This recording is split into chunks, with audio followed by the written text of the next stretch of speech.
बहुत पुरानी बात है, जब मुल्ला नसीरुद्दीन अपनी जवानी के दिनों में थे। उस समय वे जितने हाजिर जवाब और चतुर थे, उतने ही कभी कभी आर्थिक तंगी से भी जूझते थे। घर गृहस्थी की जिम्मेदारियां और उनकी थोड़ी खर्चीली आदतें उन्हें अक्सर कर्ज लेने पर मजबूर कर देती थीं। शहर का एक सबसे अमीर और थोड़ा घमंडी सूदखोर था, जिसका नाम था कासिम भाई। कासिम भाई की ख्याति दूर दूर तक फैली थी, न केवल उनके धन के लिए बल्कि उनकी कठोरता और कर्ज वसूलने के बेरहम तरीकों के लिए भी। उनसे कर्ज लेना आसान था, पर चुकाना टेढ़ी खीर। ब्याज की दरें आसमान छूती थीं, और अगर कोई समय पर न चुका पाए तो कासिम भाई उसका जीना दूभर कर देते थे। एक बार मुल्ला नसीरुद्दीन को अपने घर की छत की मरम्मत के लिए तत्काल कुछ पैसों की जरूरत पड़ी। बारिश का मौसम सिर पर था और पुरानी छत टपकने लगी थी। कई जगह कोशिश करने के बाद भी जब कहीं से मदद नहीं मिली तो मजबूरी में उन्हें कासिम भाई के दरवाजे पर दस्तक देनी पड़ी। कासिम भाई अपनी मखमली गद्दी पर बैठे हुक्का गुड़गुड़ा रहे थे। मुल्ला को देखकर उनकी आंखों में एक अजीब सी चमक आई, जैसे शिकारी को शिकार नजर आ गया हो। आओ मुल्ला, आओ। आज कैसे आना हुआ? फकीर के दरवाजे पर कासिम भाई ने व्यंग्यात्मक लहजे में कहा। मुल्ला ने अपनी परेशानी बताई। कासिम भाई, छत टपक रही है, 100 अशर्फियों की जरूरत है, जल्द ही लौटा दूंगा, फसल कटते ही। कासिम भाई ने कुछ देर सोचने का नाटक किया, फिर बोले, ठीक है मुल्ला, तुम्हारी जरूरत समझता हूँ। 100 अशर्फिया मिल जाएंगी, लेकिन ब्याज 20 अशर्फिया महीने का होगा। और हाँ, 3 महीने के अंदर पूरी रकम यानी 160 अशर्फिया मुझे वापस चाहिए। अगर एक दिन भी ऊपर हुआ तो अंजाम तुम जानते हो। मुल्ला के पास कोई चारा नहीं था। उन्होंने भारी मन से शर्तें मान लीं और पैसे लेकर आ गए। छत की मरम्मत तो हो गई, लेकिन मुल्ला के सिर पर 160 अशर्फियों का भारी बोझ चढ़ गया। समय पंख लगाकर उड़ता रहा। मुल्ला ने खूब मेहनत की, अपने गधे पर सामान ढोया, छोटे मोटे काम किए, लेकिन इतनी बड़ी रकम जमा करना उनके लिए आसान नहीं था। 2 महीने बीत गए। कासिम भाई के आदमी 2 बार चक्कर लगा चुके थे, याद दिलाने के लिए। मुल्ला की पत्नी भी चिंतित रहने लगी थी। तीसरा महीना लगभग खत्म होने को आया। मुल्ला के पास 50 अशर्फियां जमा हो पाई थीं। कासिम भाई का खौफ उन्हें रात में सोने नहीं दे रहा था। वे जानते थे कि कासिम भाई उन्हें सरे बाजार बेइज्जत करेंगे, शायद उनका गधा ही छीन ले जाएं, जो उनकी रोजी रोटी का एकमात्र सहारा था। एक शाम जब मुल्ला बहुत परेशान बैठे थे, उनकी पत्नी ने कहा, जी, आप इतने परेशान क्यों हैं? कोई तरकीब निकालिए, आप तो इतने बुद्धिमान हैं। मुल्ला ने एक गहरी सांस ली। बेगम, बुद्धिमानी पेट नहीं भरती और न ही कर्ज चुकाती है। कासिम भाई जैसा पत्थर दिल इंसान किसी तरकीब से नहीं पिघलेगा।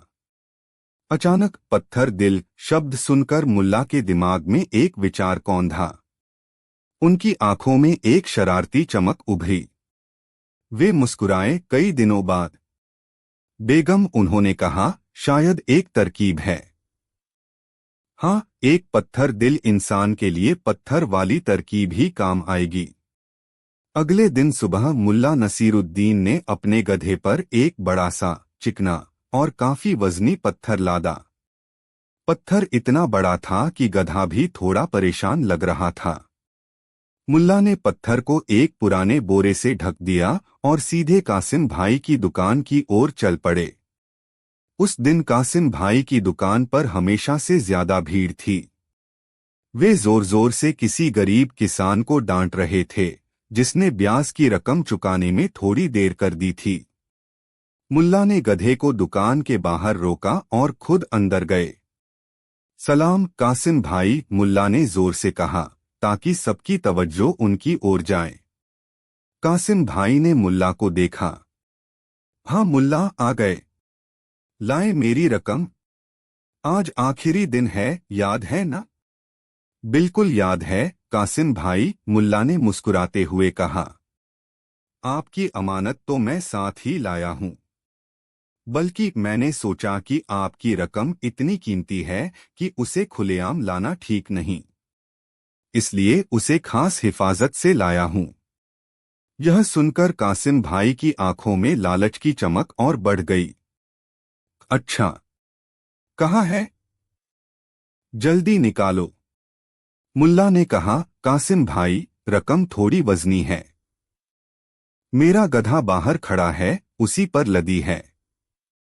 क्या आप अपने किसी आदमी को भेजेंगे कि वह उसे अंदर ले आए? कासिम भाई ने फौरन अपने 2 हट्टे-कट्टे नौकरों को इशारा किया। वे बाहर गए और थोड़ी देर में हांफते हुए उस बोरे को अंदर लाए जिसमें पत्थर था। बोरे के आकार और वजन से ऐसा लग रहा था कि उसमें वाकई कोई बहुत कीमती चीज है। दुकान में मौजूद सभी लोग उत्सुकता से देखने लगे। कासिम भाई अपनी गद्दी से उठकर बोरे के पास आ गए। खोलो इसे मुल्ला, उन्होंने अधीरता से कहा। मुल्ला ने धीरे से बोरे का मुंह खोला और अंदर से वह विशाल चिकना पत्थर बाहर निकाला। एक पल के लिए तो कासिम भाई और बाकी सभी लोग सन्न रह गए। फिर कासिम भाई का चेहरा गुस्से से तमतमा उठा। यह क्या मजाक है मुल्ला, वे गरजे। यह पत्थर, मेरी 160 अशर्फियों के बदले यह पत्थर। तुम्हारी यह हिम्मत। मुल्ला नसीरुद्दीन बिल्कुल शांत थे। उन्होंने पत्थर को जमीन पर टिकाते हुए कहा, कासिम भाई, मजाक नहीं, हकीकत है। जरा मेरी बात तो सुनिए। क्या बात सुनूं तेरी? कासिम भाई चिल्लाए। तूने मुझे धोखा दिया है। मैं तुझे अभी कोतवाल के हवाले करता हूं। मुल्ला ने हाथ उठाकर उन्हें शांत करने की कोशिश की। कासिम भाई, थोड़ा सब्र। देखिए, मैं गरीब आदमी हूं। 100 अशर्फिया ली थीं, 160 चुकानी हैं। मेरे पास इतनी रकम फिलहाल नहीं है, यह सच है। तो फिर यह पत्थर क्यों लाया? एक आदमी ने भीड़ में से पूछा। मुल्ला ने जवाब दिया, इसीलिए तो यह पत्थर लाया हूं। कासिम भाई, आप जानते हैं कि मैं ज़बान का पक्का आदमी हूं। मैंने आपसे वादा किया था कि मैं आपका कर्ज चुकाऊंगा, और मैं चुकाऊंगा। लेकिन फिलहाल मेरे पास अशर्फिया नहीं है। तो मैंने सोचा, क्यों न आपको कुछ ऐसा दूं जो मेरी ज़बान की तरह ही पक्का और वजनी हो। उन्होंने पत्थर की ओर इशारा करते हुए कहा, यह पत्थर, कासिम भाई, आज से आपके पास मेरी अमानत है। यह मेरे कर्ज का प्रतीक है। जब तक मैं आपकी एक एक अशर्फी चुका नहीं देता, यह पत्थर आपके पास रहेगा। यह आपको याद दिलाता रहेगा कि मुल्ला नसीरुद्दीन पर आपका कर्ज बाकी है, और मुझे याद दिलाता रहेगा कि मुझे आपका कर्ज उतारना है। कासिम भाई अवाक थे। उन्हें समझ नहीं आ रहा था कि हंसे या गुस्सा करें। तुम कहना क्या चाहते हो मुल्ला? मैं इस पत्थर का क्या करूंगा? मुल्ला ने मासूमियत से कहा, क्यों कासिम भाई? आप इसे अपनी तिजोरी में रख सकते हैं।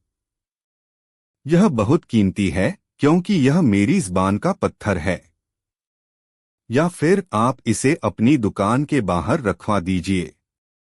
आते जाते लोग देखेंगे तो सबको पता चलेगा कि कासिम भाई कितने बड़े साहूकार हैं कि मुल्ला नसीरुद्दीन ने भी उनसे कर्ज लिया है और बदले में इतना वजनी पत्थर अमानत के तौर पर रखा है। आपकी तो शान और बढ़ जाएगी। अब दुकान में मौजूद कुछ लोग दबी हंसी हंसने लगे थे। कासिम भाई की हालत देखने लायक थी। वे गुस्से में थे, पर मुल्ला की बातों में ऐसा कुछ था कि वे सीधे सीधे उसे बेईमान भी नहीं कह पा रहे थे। मुल्ला ने कर्ज से इनकार नहीं किया था, बल्कि उसे एक अजीबोगरीब तरीके से स्वीकार किया था। एक चालाक मुशी जो कासिम भाई के पास काम करता था बोला, लेकिन कासिम भाई, इस पत्थर से तो हमारा कोई फायदा नहीं, हमें तो हमारी अशर्फिया चाहिए। मुल्ला ने तुरंत जवाब दिया, बेशक मुंशी जी, अशर्फिया तो मैं दूंगा ही। यह पत्थर तो बस एक जमानत है, एक वादा है। और देखिए न, यह पत्थर कितना ठोस है। मेरी नीयत भी इतनी ही ठोस है। आप इसे संभाल कर रखिए। जैसे ही मेरे पास पैसे आएंगे, मैं पहली फुर्सत में आकर आपकी अशर्फिया दूंगा और अपना यह कर्ज का पत्थर वापस ले जाऊंगा। कासिम भाई कुछ देर सोचते रहे। अगर वे मुल्ला को कोतवाल के पास ले जाते तो शायद कुछ अशर्फियां वसूल हो जाती, पर मुल्ला की इस हरकत से सरे बाजार उनकी फजीहत भी हो रही थी। लोग मुल्ला की चतुराई पर हैरान थे और कासिम भाई की बेबसी पर मन ही मन मुस्कुरा रहे थे। अगर वे पत्थर लेने से इनकार करते तो मुल्ला यह कह सकता था कि कासिम भाई को उसकी ज़बान पर भरोसा नहीं। आखिरकार कासिम भाई ने थकी हुई आवाज में कहा, ठीक है मुल्ला, मैं यह पत्थर रखता हूं, लेकिन याद रखना, मुझे मेरी अशर्फिया जल्द से जल्द चाहिए। और अगली बार अगर तुमने ऐसी कोई हरकत की। नहीं नहीं कासिम भाई, मुल्ला ने उन्हें बीच में ही टोक दिया, अगली बार की नौबत ही नहीं आएगी। आप बस इस पत्थर को संभाल कर रखिएगा। यह बहुत भाग्यशाली पत्थर है, आपके लिए भी और मेरे लिए भी। यह कहकर मुल्ला नसीरुद्दीन ने सबको एक विजी मुस्कान दी और अपनी दुकान से बाहर निकल गए, ऐसे जैसे उन्होंने कोई बहुत बड़ा किला फतह कर लिया हो। वह पत्थर कई दिनों तक कासिम भाई की दुकान के एक कोने में पड़ा रहा। जो भी आता जाता उसे देखता और मुल्ला की इस अनोखी तरकीब को याद करके मुस्कुराता। कासिम भाई जब भी उस पत्थर को देखते, उन्हें गुस्सा तो आता, पर साथ ही मुल्ला की याद भी आ जाती। वह पत्थर एक तरह से मुल्ला की हाजिर जवाबी का स्मारक बन गया था। मुल्ला नसीरुद्दीन ने भी चैन की सांस ली। उन्हें कुछ और मोहलत मिल गई थी। उन्होंने दिन-रात मेहनत की। कुछ फसल अच्छी हुई, कुछ छोटे मोटे व्यापार से मुनाफा हुआ। धीरे धीरे उन्होंने पैसे जमा करने शुरू कर दिए। करीब 6 महीने बाद मुल्ला नसीरुद्दीन एक छोटी सी थैली लेकर कासिम भाई की दुकान पर पहुंचे। उस दिन भी दुकान पर कुछ लोग मौजूद थे। कासिम भाई, मुल्ला ने कहा, यह लीजिए आपकी 160 अशर्फिया, मैं सूद। और अब मेरा वह कर्ज का पत्थर मुझे वापस कर दीजिए। कासिम भाई ने अशर्फिया गिनी, पूरी थीं। उन्होंने अपने नौकर को इशारा किया और वह नौकर दुकान के कोने से वही भारी पत्थर उठाकर ले आया। मुल्ला ने पत्थर को अपने गधे पर लादा। पत्थर अब भी उतना ही वजनी था, लेकिन आज मुल्ला के चेहरे पर बोझ नहीं, बल्कि एक सुकून भरी मुस्कान थी। चलते चलते मुल्ला ने कासिम भाई से कहा, कासिम भाई, इस पत्थर ने मेरा बड़ा साथ दिया। इसने मुझे हमेशा मेरे कर्ज की याद दिलाई और मेहनत करने की प्रेरणा दी। क्या आप इसे कुछ दिनों के लिए और अपने पास रखना चाहेंगे? शायद यह आपके किसी और कर्जदार के काम आ जाए। कासिम भाई ने जल्दी से हाथ जोड़े, नहीं नहीं मुल्ला, तुम्हारा पत्थर तुम ही रखो, मुझे इसकी कोई जरूरत नहीं। मुल्ला खिलखिलाकर हंस पड़े और अपना गधा हाँकते हुए चले गए। उस दिन के बाद शहर में जब भी कोई किसी से कर्ज लेता और चुकाने में आनाकानी करता तो लोग मजाक में कहते, क्यों भाई, क्या मुल्ला नसीरुद्दीन की तरह कर्ज का पत्थर रखने का इरादा है? और इस तरह मुल्ला नसीरुद्दीन की अजबगजब उधारी चुकाने की तरकीब एक लोककथा बन गई, जो उनकी चतुराई, हाजिर जवाबी और मुश्किल परिस्थितियों में भी रास्ता निकाल लेने की क्षमता का एक और प्रमाण थी। यह कहानी हमें सिखाती है कि कभी कभी सीधी उंगली से घी नहीं निकलता और जीवन की समस्याओं का सामना करने के लिए थोड़ी सी मौलिकता और हास्यबोध बहुत जरूरी होता है।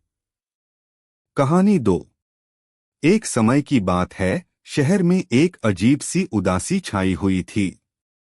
न जाने क्यों लोगों के चेहरों से मुस्कान गायब हो गई थी। बच्चे भी पहले की तरह खिलखिलाते नहीं थे। बाजारों में रौनक कम हो गई थी और महफिलों में भी वह पहले जैसी गर्मजोशी नहीं रही थी। बादशाह सलामत भी इस बात से चिंतित थे।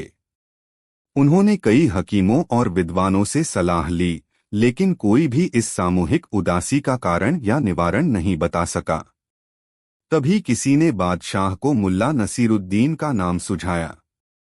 जहांपनाह एक दरबारी ने कहा, मुल्ला नसीरुद्दीन अपनी हाजिर जवाबी और खुशमिजाजी के लिए मशहूर हैं। शायद वे इस समस्या का कोई हल निकाल सकें। बादशाह को यह बात जंची। उन्होंने तुरंत मुल्ला नसीरुद्दीन को दरबार में हाजिर होने का हुक्म दिया। मुल्ला नसीरुद्दीन जब दरबार में पहुंचे तो उन्होंने भी माहौल में एक अजीब सी गंभीरता महसूस की। दरबारी भी बुझे बुझे से लग रहे थे। मुल्ला नसीरुद्दीन, बादशाह ने गंभीर स्वर में कहा, तुम देख रहे हो हमारे शहर पर कैसी उदासी छाई हुई है। लोग हंसना भूल गए हैं। क्या तुम कुछ ऐसा कर सकते हो जिससे लोगों के चेहरों पर फिर से मुस्कान लौट आए? अगर तुम कामयाब हुए तो तुम्हें मुहमांगा इनाम दिया जाएगा। मुल्ला ने सिर झुकाकर कहा, जहांपनाह, कोशिश करना मेरा काम है। नतीजा तो ऊपर वाले के हाथ में है। लेकिन हाँ, मेरे पास एक तरकीब है। कैसी तरकीब? बादशाह ने उत्सुकता से पूछा। मुल्ला ने कहा, जहांपनाह, मैं शहर के बीचों बीच मुख्य चौराहे पर एक हंसी का खजाना कार्यक्रम आयोजित करना चाहता हूँ। इसमें मैं कुछ ऐसी बातें कहूँगा, कुछ ऐसे किस्से सुनाऊंगा कि लोग हंसे बिना रह नहीं पाएंगे। लेकिन इसके लिए मुझे आपकी थोड़ी मदद चाहिए होगी। बोलो, तुम्हें क्या मदद चाहिए? बादशाह ने कहा। मुल्ला ने कहा, सबसे पहले तो पूरे शहर में मुनादी करवा दी जाए कि अगले जुमे को दोपहर में मुख्य चौराहे पर एक विशेष कार्यक्रम होगा, जिसमें सबको आना अनिवार्य है।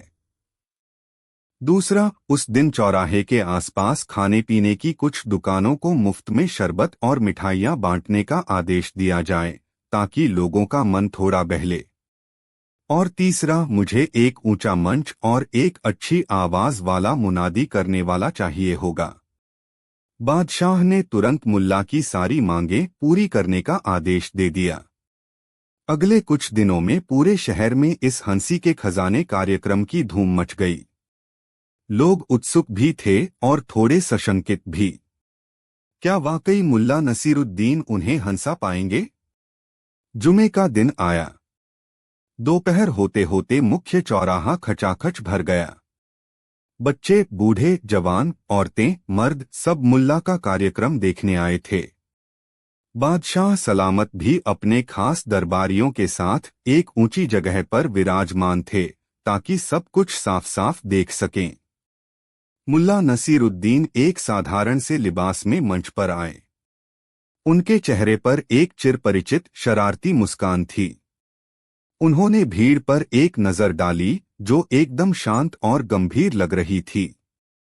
मेरे प्यारे शहरवासियों, मुल्ला ने अपनी बुलंद आवाज में कहना शुरू किया, आज हम सब यहाँ एक खास मकसद से जमा हुए हैं, हंसने के लिए।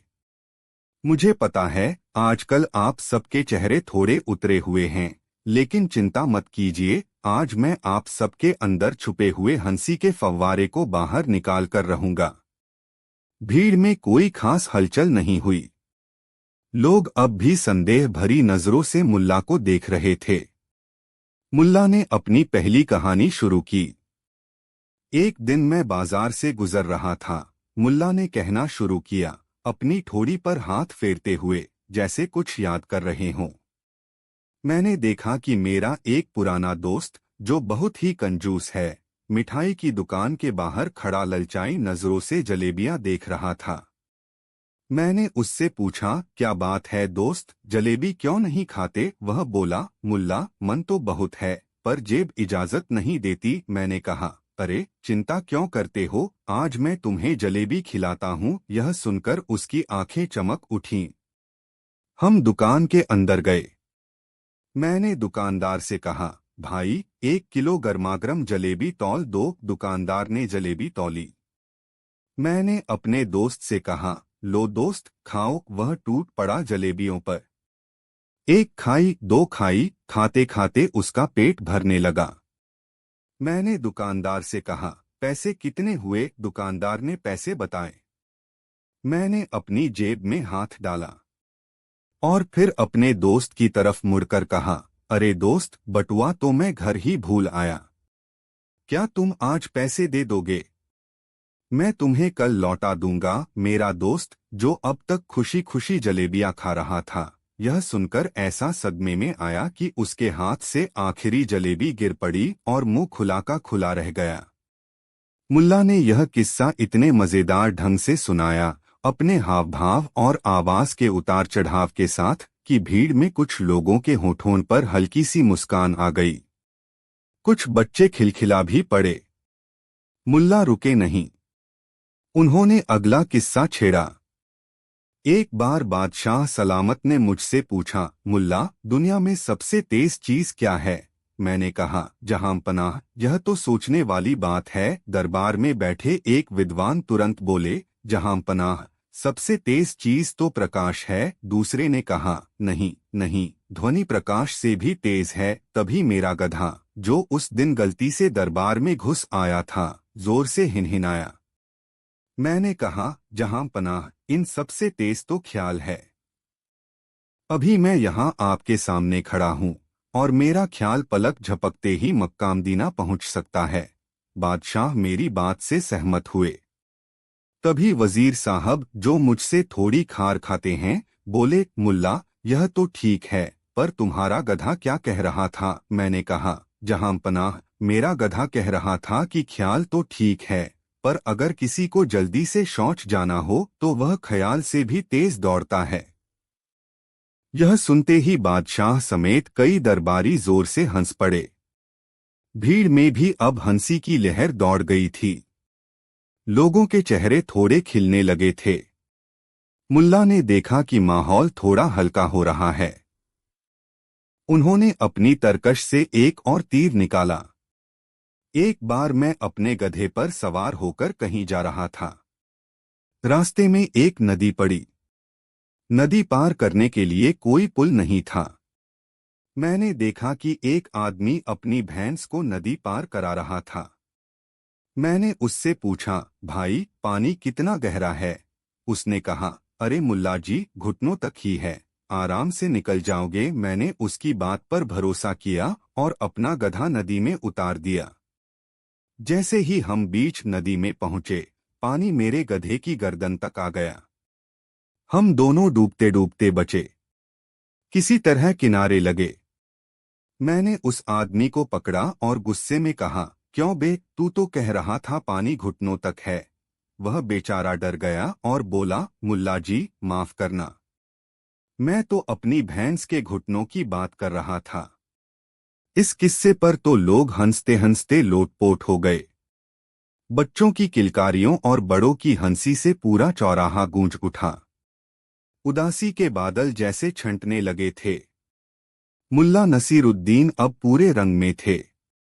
वे एक के बाद एक मजेदार किस्से, अपनी जिंदगी के अटपटे अनुभव और समाज की छोटी छोटी बातों पर व्यंग्य करते जा रहे थे। कभी वे कंजूसों का मजाक उड़ाते, कभी घमंडी विद्वानों की नकल उतारते, तो कभी अपनी ही बेवकूफियों को इतने मजेदार ढंग से बताते कि लोग हंसे बिना रह ही नहीं पाते। उन्होंने एक किस्सा सुनाया कि कैसे एक बार वे रात में अपने घर की छत पर सो रहे थे और सपने में देखा कि कोई उन्हें सोने की अशर्फियों से भरी थैली दे रहा है। मैंने सपने में ही उस आदमी से कहा, भाई, थोड़ी और दे दो, यह तो कम है। वह बोला, इतनी ही है, लेनी है तो लो, वरना रहने दो। मैंने कहा, नहीं नहीं, मुझे और चाहिए। इसी बहस में मेरी आंख खुल गई। देखा तो हाथ खाली।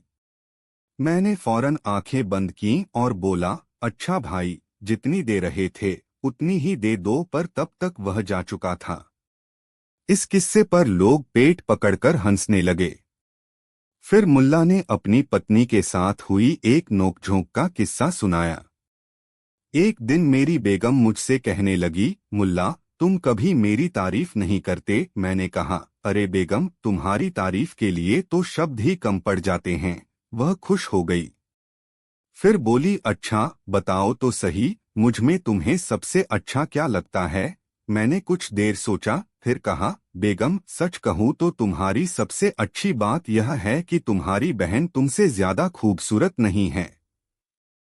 यह सुनकर वहां मौजूद औरतें भी अपनी हंसी नहीं रोक पाईं। हालांकि कुछ ने प्यार भरी नाराजगी से मुल्ला की ओर देखा। मुल्ला का कार्यक्रम कई घंटों तक चला। उन्होंने लोगों को अपनी बातों से ऐसा बांधा कि किसी को समय का पता ही नहीं चला। वे कभी गाते, कभी नाचते, कभी अजीब अजीब शक्लें बनाते। उन्होंने एक बार तो अपने गधे को ही मंच पर बुला लिया और उसके साथ ऐसी बातें करने लगे जैसे गधा सब समझ रहा हो और जवाब भी दे रहा हो, अपनी हिनहिनाहट में। एक मौके पर मुल्ला ने घोषणा की, दोस्तों अब मैं आपको दुनिया का सबसे बड़ा झूठ सुनाने जा रहा हूँ। सब कान लगाकर सुनने लगे। मुल्ला ने गंभीर चेहरा बनाया और बोले, मैंने आज तक कभी कोई झूठ नहीं बोला। यह सुनते ही फिर से हंसी का ठहाका गूंज उठा।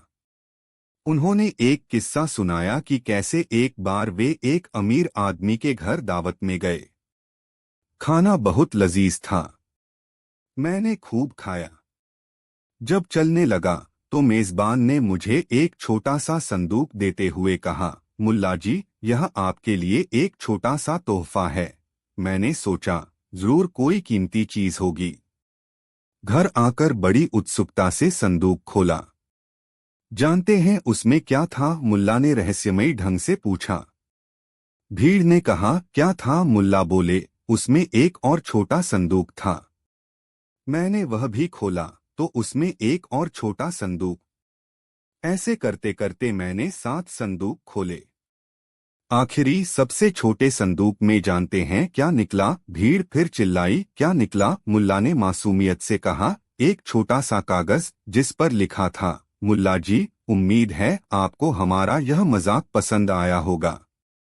लोग हंसते हंसते बेहाल हो गए। कई लोगों की आंखों से तो खुशी के आंसू बहने लगे थे। कार्यक्रम के अंत में मुल्ला ने एक गंभीर बात भी कही, लेकिन अपने ही अंदाज में। दोस्तों उन्होंने कहा, हंसी एक नेमत है। यह दिल का बोझ हल्का करती है, बीमारियों को दूर भगाती है और जिंदगी को खूबसूरत बनाती है। कभी कभी हम अपनी परेशानियों में इतने उलझ जाते हैं कि हंसना ही भूल जाते हैं। लेकिन याद रखिए, कोई भी परेशानी इतनी बड़ी नहीं होती कि उसके लिए मुस्कान को कुर्बान कर दिया जाए। इसलिए खूब हंसिए और दूसरों को भी हंसाइए, क्योंकि हंसी ही वह खजाना है जो बांटने से और बढ़ता है। जब मुल्ला ने अपना कार्यक्रम समाप्त किया तो पूरा चौराहा तालियों की गड़गड़ाहट से गूंज उठा। लोगों के चेहरे खुशी से दमक रहे थे। वह उदासी जो कुछ घंटे पहले शहर पर छाई हुई थी, अब पूरी तरह गायब हो चुकी थी। बच्चे उछल कूद कर रहे थे, बड़े एक दूसरे को देखकर मुस्कुरा रहे थे। बादशाह सलामत भी अपनी जगह से उठे और उन्होंने मुल्ला को गले लगा लिया। मुल्ला नसीरुद्दीन, उन्होंने गदगद स्वर में कहा, तुमने आज कमाल कर दिया। तुमने न सिर्फ लोगों को हंसाया बल्कि उन्हें जिंदगी का एक अहम सबक भी सिखाया। तुम वाकई इनाम के हकदार हो।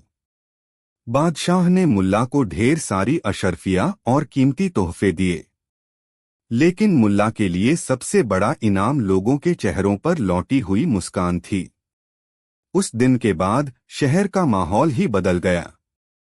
लोग फिर से हंसने बोलने लगे, बाजारों में रौनक लौट आई और महफिलें फिर से जमने लगीं। और जब भी कोई थोड़ा उदास होता तो लोग मुल्ला के हंसी के खजाने वाले दिन को याद करके मुस्कुरा पड़ते।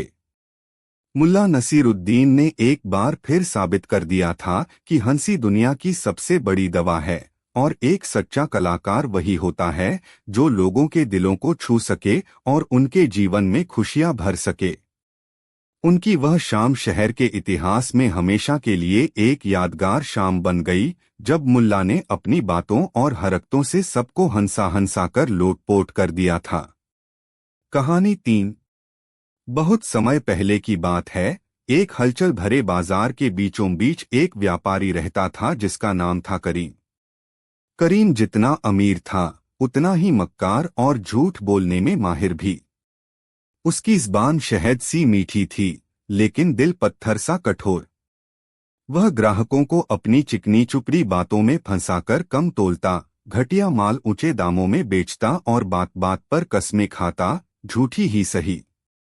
बाजार के अन्य व्यापारी उसकी इन हरकतों से वाकिफ थे, लेकिन करीम इतना धूर्त था कि उसे रंगे हाथों पकड़ना मुश्किल था। एक दिन मुल्ला नसीरुद्दीन अपने प्यारे गधे पर सवार होकर बाजार पहुंचे। उन्हें घर के लिए कुछ जरूरी सामान खरीदना था। घूमते घूमते वे करीम की दुकान के सामने पहुंचे।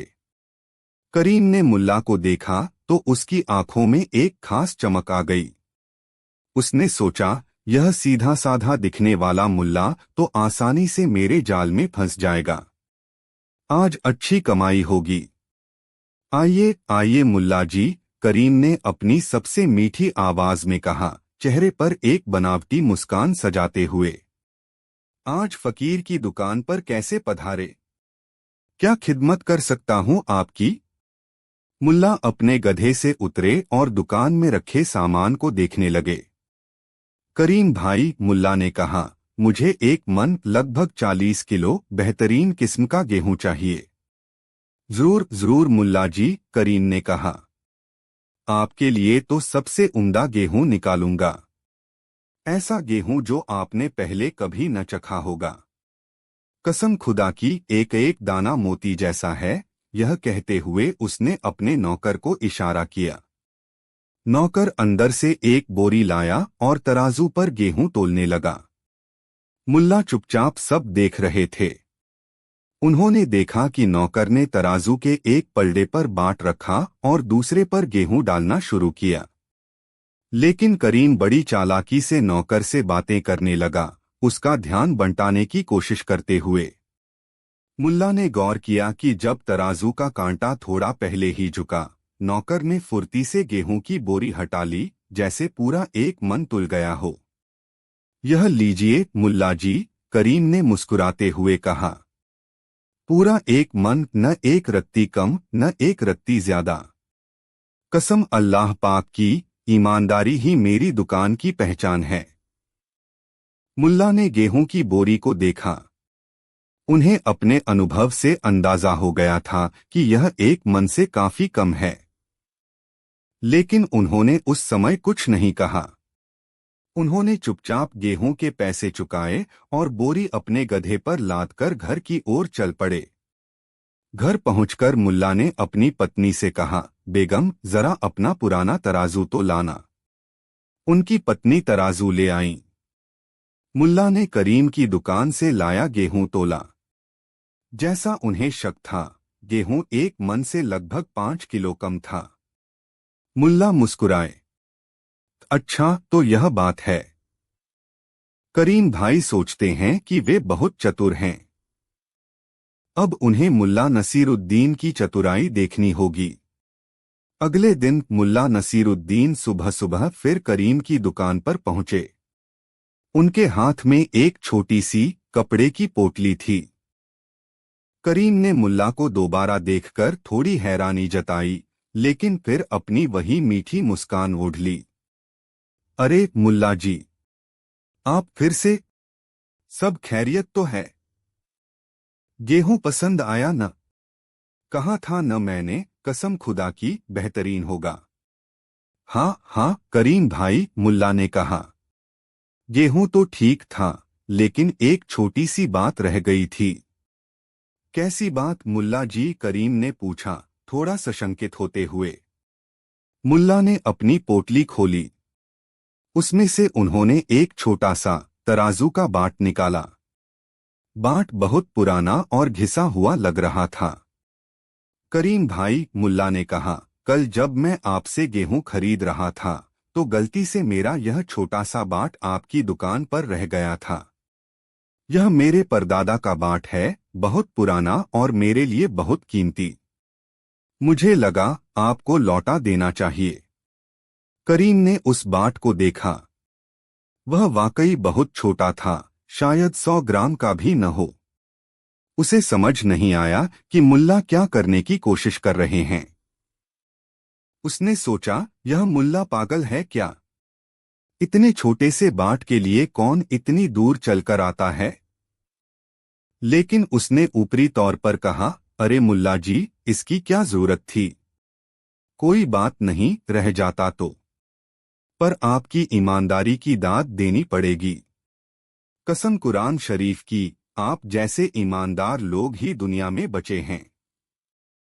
मुल्ला मुस्कुराए। अच्छा करीम भाई, अब जब मैं आ ही गया हूं तो सोचा कुछ और सामान भी ले लूं। मुझे आज आधा मन लगभग 20 किलो चावल चाहिए। जरूर जरूर, करीम ने कहा, खुश होते हुए कि मुल्ला फिर से खरीदारी करने आए हैं। उसने अपने नौकर को चावल तोलने का इशारा किया। नौकर ने तराजू निकाला।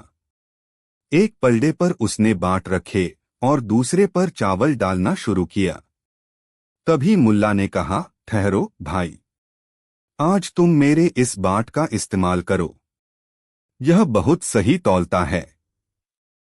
मेरे परदादा हमेशा इसी से तौलते थे और वे कहते थे कि यह कभी झूठ नहीं बोलता। करीम थोड़ा झिझका।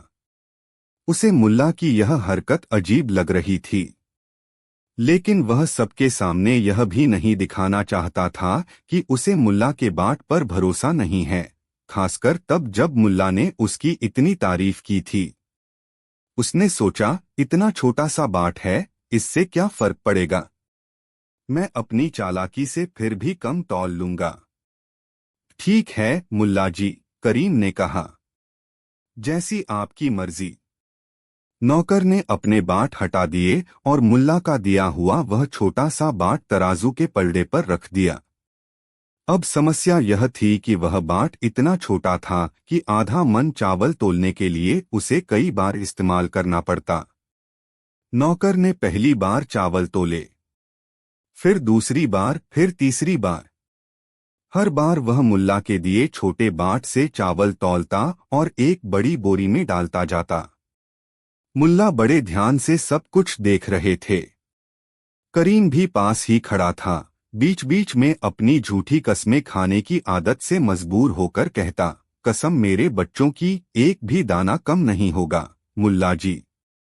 जब नौकर ने लगभग 18-19 बार उस छोटे बाट से चावल तौल लिए तो मुल्ला ने उसे रोका। बस भाई, हो गया।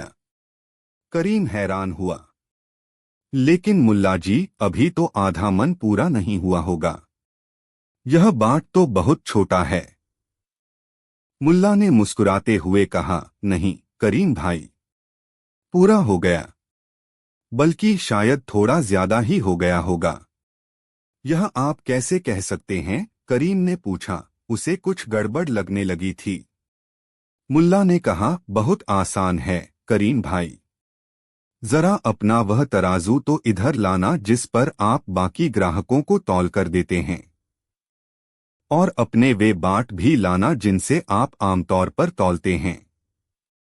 करीम थोड़ा हिचकिचाया, लेकिन मुल्ला के आत्मविश्वास को देखकर उसे उनकी बात माननी पड़ी। उसने अपना बड़ा तराजू और अपने मानक बाट मंगवाए। अब मुल्ला ने कहा, जरा इस बोरी के चावलों को अपने बाटों से तोलकर देखिए। करीम के नौकर ने चावलों को दोबारा तोला, इस बार करीम के अपने बाटों और तराजू से। जब तौल पूरी हुई तो करीम और वहां मौजूद सभी लोग हैरान रह गए। चावल आधा मन से लगभग 4-5 किलो ज्यादा थे। करीम का मुंह खुला का खुला रह गया। यह कैसे हो सकता है? वह हकलाया। मुल्ला नसीरुद्दीन मुस्कुराए। उनकी आंखों में वही शरारती चमक थी। यह ऐसे हो सकता है करीम भाई कि मेरा यह छोटा सा बाट जो मैंने आपको दिया था वह असल में एक असली मानक बाट की तुलना में थोड़ा वजनी है। यह दिखता छोटा है पर है भारी। उन्होंने आगे कहा, जब आपका नौकर इस भारी छोटे बाट से बार बार चावल तौलता रहा तो हर बार वह अनजाने में थोड़े ज्यादा चावल तौलता गया, और जब इतनी बार तौला गया तो कुल मिलाकर चावल असली वजन से काफी ज्यादा हो गए। अब करीम को सारी बात समझ में आई। मुल्ला ने उसी की चालाकी का इस्तेमाल उसी के खिलाफ कर दिया था।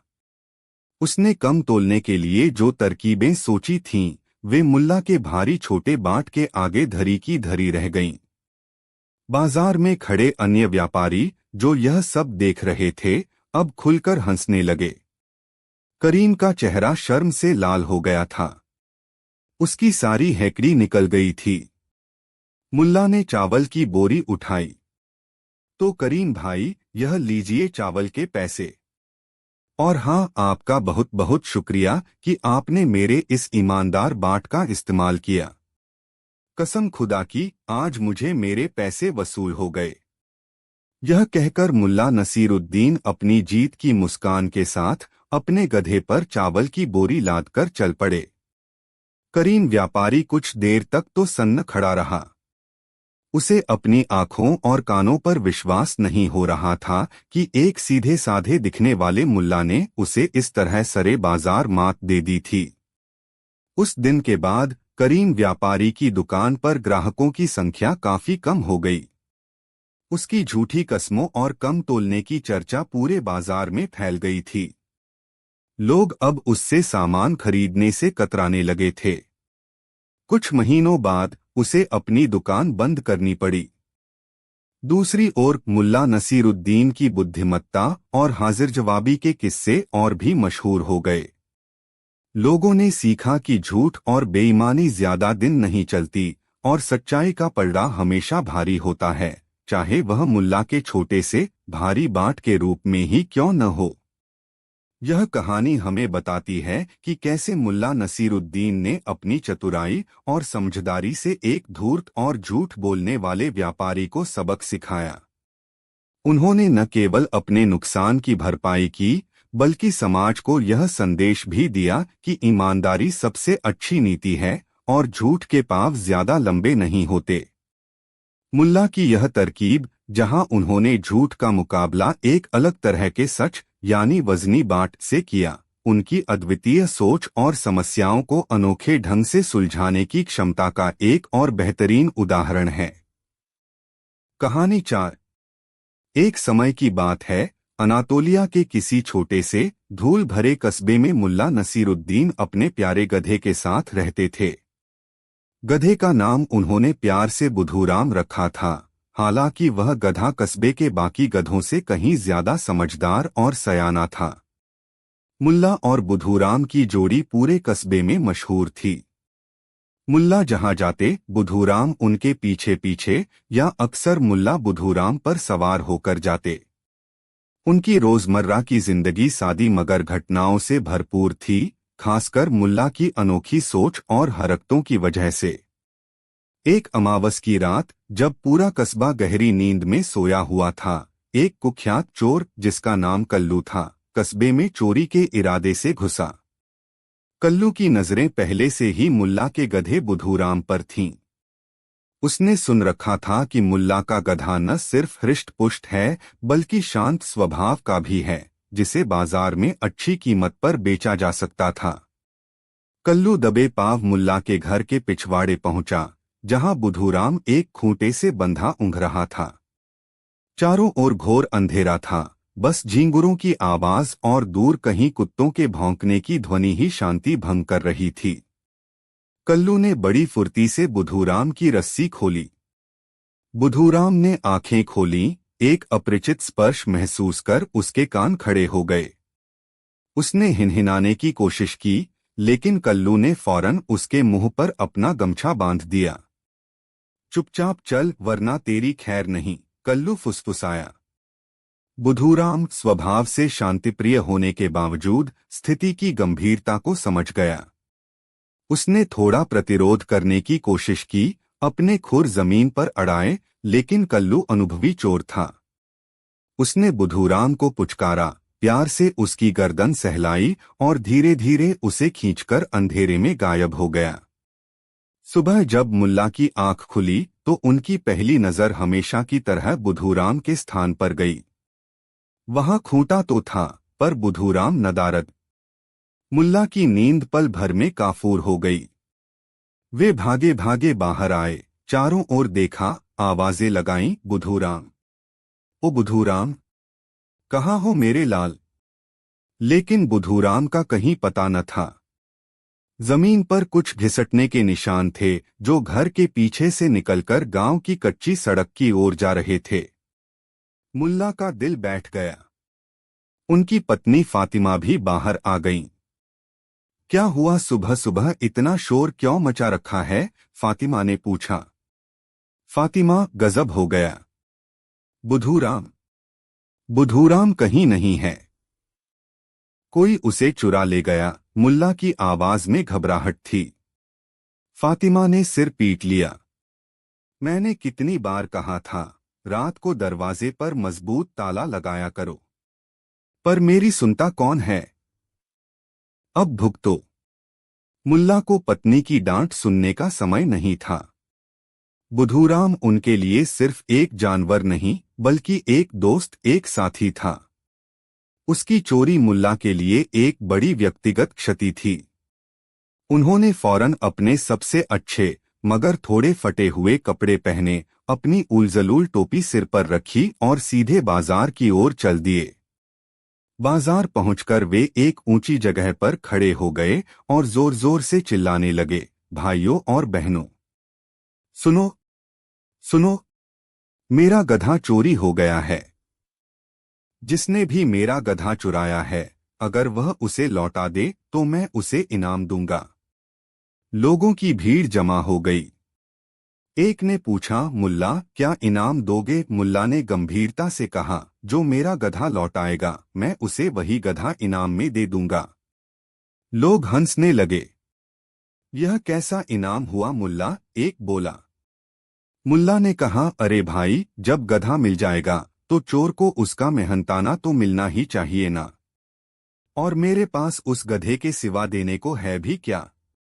बात पूरे कस्बे में फैल गई। कुछ लोग मुल्ला की बेवकूफी पर हंस रहे थे, कुछ उनकी सादगी पर तरस खा रहे थे। लेकिन कल्लू चोर, जो उसी बाजार में भेस बदलकर घूम रहा था, यह सुनकर थोड़ा परेशान हुआ। यह मुल्ला तो सचमुच का दीवाना लगता है, उसने सोचा। लेकिन गधा तो अब मेरा है। मुल्ला ने हार नहीं मानी। अगले दिन वे फिर बाजार गए।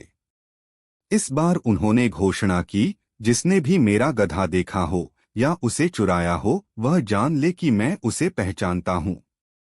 यह सुनकर कल्लू के कान खड़े हो गए। वह छिपकर मुल्ला की बातें सुनने लगा। एक आदमी ने पूछा, मुल्ला, तुम चोर को कैसे पहचानते हो? मुल्ला ने अपनी टोपी ठीक करते हुए कहा, अरे भाई, यह तो बहुत आसान है। जब मैंने उसे आखिरी बार देखा था तो वह मेरे गधे के साथ था। लोग फिर हंसे, लेकिन कल्लू के माथे पर पसीना आ गया। क्या मुल्ला ने मुझे देख लिया था? नहीं, अंधेरा बहुत था, उसने खुद को तसल्ली दी। इधर कल्लू के लिए बुधूराम को संभालना मुश्किल होता जा रहा था। बुधूराम, जो मुल्ला के साथ बेहद शांत रहता था, कल्लू के साथ अड़ियल हो गया था। वह ठीक से खाता नहीं था, बार बार हिनहिनाता था और चलने में आनाकानी करता था। कल्लू ने उसे शहर से दूर एक पुरानी वीरान सराय के अस्तबल में छिपा रखा था। वह उसे बेचने की फिराक में था, लेकिन बुधूराम की हालत और उसके अजीब व्यवहार के कारण कोई अच्छा खरीदार नहीं मिल रहा था। मुल्ला ने अपनी खोज जारी रखी। वे कभी कस्बे के बाहर खेतों में जाते, कभी नदी किनारे। एक दिन वे एक पेड़ के नीचे बैठकर सुस्ता रहे थे। उन्होंने देखा कि कुछ बच्चे खेल रहे थे। उनमें से एक बच्चा रो रहा था क्योंकि उसका खिलौना खो गया था। मुल्ला उसके पास गए और बोले, बेटा रो मत। चीजें खो जाती हैं, फिर मिल भी जाती हैं। देखो, मेरा बुधूराम खो गया है, पर मुझे यकीन है वह मिल जाएगा। फिर मुल्ला बच्चों के साथ खेलने लगे। खेलते खेलते उन्होंने बच्चों से पूछा, अच्छा बच्चों, अगर तुम्हें कोई चीज ढूंढनी हो जो बहुत प्यारी हो तो तुम सबसे पहले कहाँ देखोगे? एक बच्चे ने कहा, मैं अपने बिस्तर के नीचे देखूंगा। दूसरे ने कहा, मैं अपनी माँ से पूछूंगा। तीसरे ने, जो थोड़ा बड़ा था, कहा, मैं उन जगहों पर देखूंगा जहाँ वह चीज अक्सर रहती है या जहाँ उसके जाने की संभावना हो। मुल्ला को बच्चे की बात में दम लगा। बुधूराम कहाँ जा सकता है या चोर उसे कहाँ ले जा सकता है? उन्होंने सोचना शुरू किया। चोर उसे या तो बेचेगा या कहीं छिपाकर रखेगा। अगले दिन मुल्ला ने एक नया तरीका अपनाया। वे सुबह सुबह मस्जिद गए। नमाज के बाद जब सब लोग बाहर निकलने लगे तो मुल्ला दरवाजे पर खड़े हो गए और आने जाने वालों को ध्यान से देखने लगे। उनके एक दोस्त ने पूछा, मुल्ला, खैर तो है? आज यहाँ क्या कर रहे हो? मुल्ला ने रहस्यमय ढंग से कहा, मैं अपने गधे के चोर को ढूंढ रहा हूँ। मस्जिद में दोस्त ने हैरानी से पूछा। हाँ, मुल्ला ने कहा, क्योंकि मुझे पक्का यकीन है कि जिसने मेरा गधा चुराया है वह इतना बेशर्म तो नहीं होगा कि आज जुम्मे की नमाज पढ़ने न आए। और अगर वह आया है तो उसके चेहरे पर अपराध बोध जरूर दिखेगा। कल्लू भी नमाज पढ़ने आया था। मुल्ला की बात सुनकर उसका दिल जोरों से धड़कने लगा। उसने जल्दी से अपना चेहरा नीचे कर लिया और भीड़ में गायब होने की कोशिश करने लगा। मुल्ला की तेज नजरें उसे घूर रही थीं। हालांकि मुल्ला ने उसे पहचाना नहीं था, पर कल्लू को लगा जैसे मुल्ला सब जानते हैं। कई दिन बीत गए। बुधूराम की याद में मुल्ला उदास रहने लगे थे। फातिमा भी अब उन्हें नहीं डांटती थी, बल्कि उनके लिए चिंतित रहती थी। एक शाम मुल्ला अपने घर के आंगन में बैठे आसमान को देख रहे थे। तभी उन्हें एक विचार आया। वे उठे और सीधे काजी साहब के पास पहुंचे। काजी साहब, एक तरकीब है मेरे पास, मुल्ला ने कहा। काजी साहब मुल्ला की तरकीबों से वाकिफ थे, पर उन्होंने पूछा, क्या तरकीब है? मुल्ला ने कहा, आप पूरे कस्बे में यह मुनादी करवा दीजिए कि कल सुबह सूरज निकलने से पहले कस्बे के बाहर जो बड़ा मैदान है वहां सब लोग अपने अपने गधों के साथ हाजिर हों। जिसके पास गधा नहीं है वह भी आए। मैं अपने गधे को पहचान लूंगा। काजी साहब को यह बात कुछ अजीब लगी, पर मुल्ला के आग्रह पर वे मान गए। पूरे कस्बे में मुनादी करवा दी गई। कल्लू ने भी यह मुनादी सुनी। वह सोच में पड़ गया। अगर मैं बुधूराम को लेकर नहीं गया तो मुल्ला को शक हो सकता है कि मैं ही चोर हूं, क्योंकि मेरे पास कोई गधा नहीं है और मैं मैदान में नहीं आया। और अगर मैं बुधूराम को लेकर गया तो मुल्ला उसे पहचान लेगा। वह बड़ी दुविधा में फंस गया। आखिरकार उसने सोचा कि बुधूराम को थोड़ा बदलकर ले जाना बेहतर होगा। उसने रात में बुधूराम के बालों को कहीं कहीं से काट दिया, उस पर मिट्टी और राख मल दी ताकि उसका रंग बदल जाए, और उसके कानों को एक कपड़े से थोड़ा नीचे की ओर बांध दिया ताकि वे झुके हुए लगें। उसे लगा कि अब मुल्ला बुधूराम को पहचान नहीं पाएगा। अगली सुबह मैदान में बड़ी भीड़ थी। कस्बे के लगभग सभी लोग वहां मौजूद थे, कुछ अपने गधों के साथ, कुछ खाली हाथ।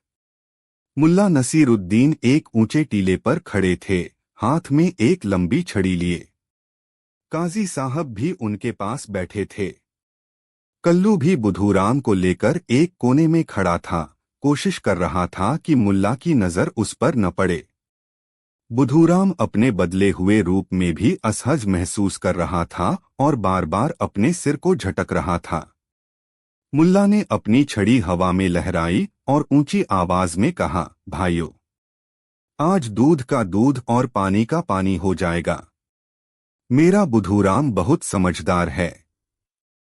वह अपने असली मालिक को पहचानता है। मैं अब एक मंत्र पढ़ूंगा और जिस किसी के पास मेरा गधा होगा वह गधा जोर से हिनहिनाएगा और अपने मालिक की ओर दौड़ेगा। यह कहकर मुल्ला ने आंखें बंद कर लीं और कुछ ऊटपटांग शब्द बुदबुदाने लगे जिन्हें वे मंत्र बता रहे थे। आबरा का डाबरा, गिली गिली छू, बुधूराम प्रकट हो, सच सामने ला तू। सब लोग सांस रोके देख रहे थे।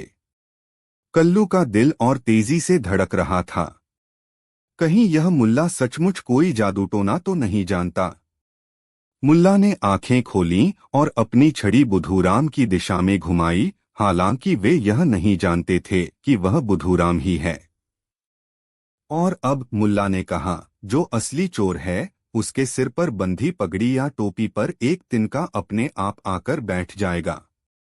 यह सुनना था कि मैदान में खड़े लगभग सभी लोगों ने, जिनके सिर पर पगड़ी या टोपी थी, अनजाने में अपने सिर पर हाथ फेरना शुरू कर दिया, यह देखने के लिए कि कहीं कोई तिनका तो नहीं। कल्लू, जो पहले से ही घबराया हुआ था, सबसे पहले अपने सिर पर हाथ फेरने वालों में से था। उसने अपनी टोपी को टटोला, उसे झाड़ा, यह देखने के लिए कि कहीं सचमुच कोई तिनका तो नहीं। मुल्ला की बाज जैसी नजरें कल्लू पर पड़ी। वे मुस्कुराए। पकड़ा गया, मुल्ला चिल्लाए, सीधे कल्लू की ओर इशारा करते हुए। यही है वह चोर।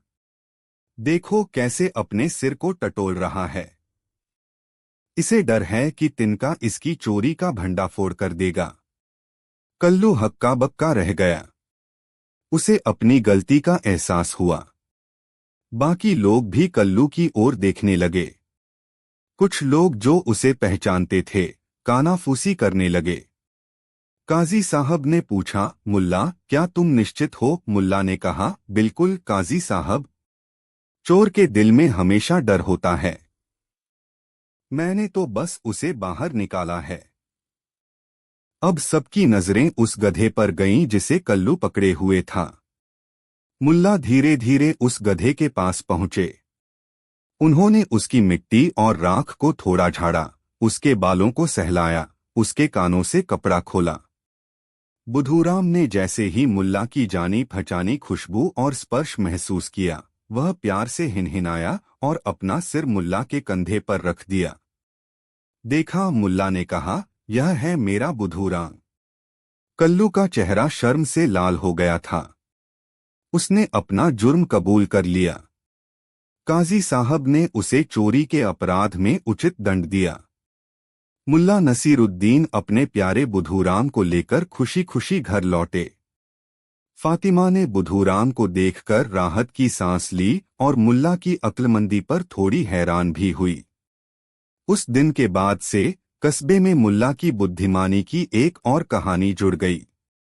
लोग कहते थे कि मुल्ला नसीरुद्दीन भले ही सीधे सादे दिखते हों, पर उनकी समझदारी और दुनिया को देखने का नजरिया अनोखा है, जो बड़े बड़ों को भी मात दे सकता है। और बुधूराम, वह पहले की तरह मुल्ला का वफादार साथी बना रहा। दोनों की जोड़ी कस्बे की रौनक बढ़ाती रही। मुल्ला अक्सर बुधूराम से कहते, देखा बुधूराम, सच्चाई और थोड़ी सी अक्ल से बड़ी मुश्किल भी हल हो जाती है। और हाँ, चोर की दाढ़ी में तिनका, या कहो टोपी में तिनका, हमेशा होता है। और बुधूराम ऐसे हिनहिनाता जैसे वह मुल्ला की हर बात समझ रहा हो। कहानी 5। बहुत समय पहले की बात है, जब मुल्ला नसीरुद्दीन नौजवान थे और जीवन में अपना स्थान बनाने के लिए संघर्ष कर रहे थे। वे बुद्धिमान और हाजिर जवाब तो थे, लेकिन नियमित आमदनी का कोई जरिया नहीं था। उनकी पत्नी अक्सर उन्हें कोई ढंग का काम ढूंढने के लिए कहती, ताकि घर का खर्च आराम से चल सके।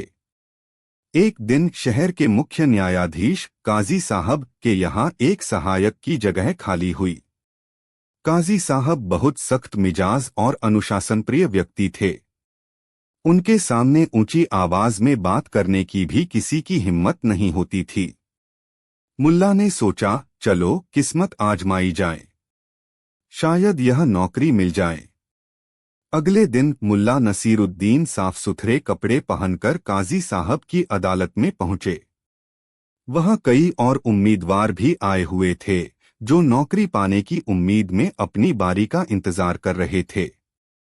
जब मुल्ला की बारी आई तो वे काजी साहब के सामने पेश हुए। काजी साहब ने उन्हें ऊपर से नीचे तक घूरा। उनकी नजरें बहुत पैनी थीं। तुम्हारा नाम क्या है? काजी साहब ने अपनी भारी आवाज में पूछा। जी हुजूर, नसीरुद्दीन, मुल्ला ने अदब से जवाब दिया। कुछ काम वाम करना आता है या बस हवा में बातें बनाना ही जानते हो? काजी साहब ने थोड़ा व्यंग्य से कहा। मुल्ला ने मुस्कुराते हुए कहा, हुजूर, काम तो गधा भी करता है। मैं तो काम को समझने और उसे सलीके से करने में विश्वास रखता हूँ। काजी साहब मुल्ला की हाजिर जवाबी से थोड़े प्रभावित हुए, लेकिन उन्होंने यह जाहिर नहीं होने दिया। ठीक है नसीरुद्दीन, तुम्हारी बातें तो बड़ी बड़ी हैं। देखते हैं काम कैसा करते हो। तुम्हें यह नौकरी दी जाती है, लेकिन याद रखना, मेरी अदालत में जरा सी भी लापरवाही या बेअदबी बर्दाश्त नहीं की जाएगी। मुल्ला बहुत खुश हुए। उन्होंने काजी साहब का शुक्रिया अदा किया और अगले दिन से काम पर आने का वादा किया। मुल्ला का काम था अदालत के दस्तावेजों को संभालना, काजी साहब के लिए जरूरी सामान लाना, और जब काजी साहब मामलों की सुनवाई कर रहे हों तो उनके पास चुपचाप खड़े रहना, ताकि जरूरत पड़ने पर वे कोई आदेश दे सकें। शुरू के कुछ दिन तो सब ठीक ठाक चला। मुल्ला अपना काम पूरी लगन और ईमानदारी से करते। वे समय पर आते, फाइलों को तरतीब से रखते और काजी साहब की हर छोटी बड़ी जरूरत का ध्यान रखते। काजी साहब भी मन ही मन मुल्ला के काम से संतुष्ट थे, हालांकि वे कभी तारीफ नहीं करते थे। लेकिन मुल्ला नसीरुद्दीन का स्वभाव थोड़ा चंचल और जिज्ञासु था। वे ज्यादा देर तक एक ही तरह का नीरस काम नहीं कर सकते थे। अदालत की गंभीर और औपचारिक कार्यवाही उन्हें कभी कभी उबाऊ लगने लगती। काजी साहब की एक खास आदत थी। जब वे अपने ऊंचे आसन पर बैठकर मामलों की सुनवाई करते तो वे अपनी बहुत कीमती और भारी पगड़ी पहनते थे। वह पगड़ी उनकी शान और उनके पद का प्रतीक थी। सुनवाई के दौरान जब वे किसी गवाह से जिरह करते या कोई फैसला सुनाते तो वे अक्सर अपनी पगड़ी को थोड़ा सा खिसकाते, कभी दाएं, कभी बाएं, कभी थोड़ा आगे, कभी थोड़ा पीछे। यह उनकी एक अनजाने में होने वाली हरकत थी, जिस पर शायद किसी और का ध्यान नहीं जाता था। लेकिन मुल्ला नसीरुद्दीन का ध्यान इस पर गया। वे रोज देखते कि काजी साहब कैसे अपनी पगड़ी को घुमाते रहते हैं। उन्हें यह थोड़ा मजेदार लगने लगा। उनके मन में एक शरारत सूझी। एक दिन जब अदालत की कार्यवाही चल रही थी और काजी साहब एक बहुत ही उलझे हुए मामले की सुनवाई में व्यस्त थे, मुल्ला चुपके से उनके आसन के पीछे गए। काजी साहब का ध्यान पूरी तरह से गवाहों और वकीलों की दलीलों पर था। मुल्ला ने बड़ी फुर्ती और सफाई से बिना कोई आवाज किए काजी साहब की पगड़ी को उनके सिर से थोड़ा सा, लगभग 1 इंच पीछे की ओर खिसका दिया। फिर वे वापस अपनी जगह पर आकर ऐसे खड़े हो गए जैसे कुछ हुआ ही न हो। काजी साहब को कुछ महसूस नहीं हुआ। वे अपनी बहस में मग्न रहे। थोड़ी देर बाद उन्होंने अनजाने में अपनी पगड़ी को अपनी आदत के अनुसार थोड़ा और पीछे खिसकाया। अब पगड़ी उनके सिर पर और भी पीछे हो गई थी और थोड़ी टेढ़ी भी लग रही थी। अदालत में मौजूद कुछ लोगों ने यह देखा, लेकिन किसी की हिम्मत नहीं हुई कि कुछ कहे। उन्हें लगा शायद काजी साहब खुद ही ऐसा कर रहे हैं। मुल्ला को अपनी इस छोटी सी शरारत में मजा आने लगा। कुछ देर बाद जब काजी साहब का ध्यान दूसरी ओर था, मुल्ला ने फिर से उनकी पगड़ी को थोड़ा सा और खिसका दिया, इस बार थोड़ा दाईं ओर। अब काजी साहब की पगड़ी उनके सिर पर अजीब तरह से टिकी हुई थी, थोड़ी पीछे, थोड़ी दाईं ओर झुकी हुई। वे खुद इस बात से बेखबर थे, लेकिन अदालत में मौजूद लोगों के लिए अपनी हंसी रोकना मुश्किल हो रहा था। कुछ लोग मुंह पर हाथ रखकर अपनी हंसी दबा रहे थे, तो कुछ खांसने का नाटक कर रहे थे। मुल्ला मन ही मन मुस्कुरा रहे थे। उन्हें यह खेल दिलचस्प लग रहा था। वे हर थोड़ी देर में मौका देखकर काजी साहब की पगड़ी की स्थिति बदलते रहते। कभी पगड़ी बाईं ओर झुक जाती, कभी आगे की ओर आ जाती, तो कभी इतनी टेढ़ी हो जाती कि लगता था अब गिरी की तब गिरी। काजी साहब, जो अपनी गंभीरता और रोबदार व्यक्तित्व के लिए जाने जाते थे, आज अपनी अजीबोगरीब ढंग से सजी पगड़ी के कारण अनजाने में ही हंसी का पात्र बन रहे थे। उन्हें इस बात का बिल्कुल भी अंदाजा नहीं था कि उनके सिर पर क्या हो रहा है। वे तो बस अपनी सुनवाई में व्यस्त थे, बीच बीच में अपनी आदत के अनुसार अपनी पगड़ी को और भी बेढंगे तरीके से खिसकाते जा रहे थे। धीरे धीरे पूरी अदालत में एक अजीब सा माहौल बन गया। वकील अपनी दलीलें देते देते रुक जाते, गवाह अपनी गवाही भूल जाते और दर्शक अपनी हंसी को काबू में रखने की पूरी कोशिश करते। केवल काजी साहब थे जो पूरी गंभीरता से अपना काम कर रहे थे, अपनी पगड़ी की हास्यास्पद स्थिति से अनजान। आखिरकार एक ऐसा क्षण आया जब काजी साहब ने कोई बहुत ही महत्वपूर्ण फैसला सुनाना शुरू किया। वे अपनी कुर्सी पर तनकर बैठे और अपनी आवाज को और भी भारी बनाया। इसी समय मुल्ला ने आखिरी बार अपनी कला का प्रदर्शन किया और पगड़ी को काजी साहब की एक आंख पर इस तरह झुका दिया कि वे समुद्री डाकू जैसे लगने लगे। जैसे ही काजी साहब ने फैसला सुनाना शुरू किया, इस अदालत का यह फैसला है कि उनकी झुकी हुई पगड़ी के कारण उनकी एक आंख पूरी तरह ढक गई। वे सामने ठीक से देख भी नहीं पा रहे थे। उन्होंने झुंझलाकर अपनी पगड़ी को ठीक करने की कोशिश की और तभी उनका हाथ पगड़ी के अजीब कोण से टकराया। उन्हें कुछ गड़बड़ महसूस हुई। उन्होंने अपनी पगड़ी को टटोला। वह उनके सिर पर बहुत ही अटपटे ढंग से रखी हुई थी। उन्होंने सामने बैठे लोगों के चेहरों को देखा, जो अपनी हंसी को बड़ी मुश्किल से रोके हुए थे। कुछ की आंखों में तो आंसू भी आ गए थे। काजी साहब का चेहरा गुस्से से लाल हो गया। उन्हें समझते देर न लगी कि उनके साथ कोई मजाक किया गया है। उनकी नजरें सीधे मुल्ला नसीरुद्दीन पर पड़ी, जो दीवार के सहारे खड़े बड़े भोलेपन से छत की ओर देख रहे थे, जैसे उन्हें दुनिया में क्या हो रहा है इसकी कोई खबर ही न हो। नसीरुद्दीन काजी साहब की दहाड़ से पूरी अदालत कांप उठी। मुल्ला ने ऐसे अभिनय किया जैसे वे अचानक नींद से जागे हों। जी जी हुजूर, उन्होंने मासूमियत से पूछा। यह यह मेरी पगड़ी के साथ क्या किया तुमने? काजी साहब अपनी पगड़ी को संभालते हुए गरजे। मुल्ला ने बड़ी भोलेपन से कहा, आपकी पगड़ी हुजूर। मैंने तो कुछ नहीं किया। मैं तो यहाँ चुपचाप खड़ा अपना काम कर रहा था। झूठ मत बोलो, काजी साहब चिल्लाए। मुझे सब पता है, यह तुम्हारी ही शरारत है।